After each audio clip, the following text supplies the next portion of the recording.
ई तिरंगा हिंदुस्तान के हटे, शोभा बढ़ले आसमान के हटे। ई तिरंगा हिंदुस्तान के हटे, शुभ दिन बा आजादी के, याद करो भगत गांधी के। बटुआनु बनु शान के हटे, ई तिरंगा हिंदुस्तान के हटे, शोभा बढ़ले आसमान के हटे। ई तिरंगा हिंदुस्तान के हटे। भारत माता की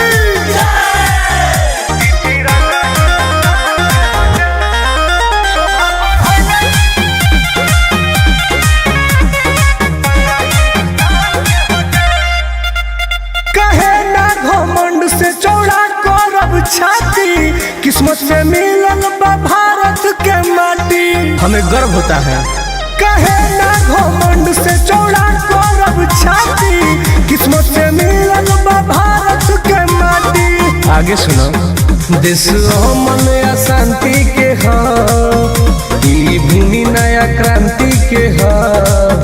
नया भारत महान के हटे, ई तिरंगा हिंदुस्तान के हटे, शोभा बढ़ले आसमान के हटे।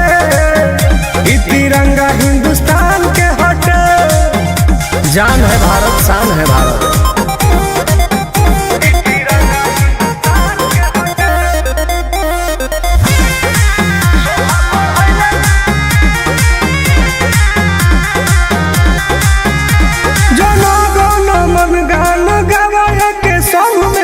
सभे रंगाइल बा तिरंगा के रंग में, आज सभी लोग खुशी से झूमता। जनगण मन गान गावे के संग में, सभे रंगाइल बा तिरंगा के रंग में। और सुनो, एहसास झंडा दिलावा के, टुनटुन सागर सुनीलावा के।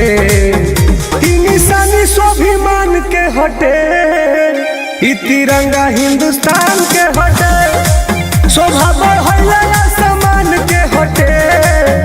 ई तिरंगा हिंदुस्तान के हटे। जय हिंद, जय भारत।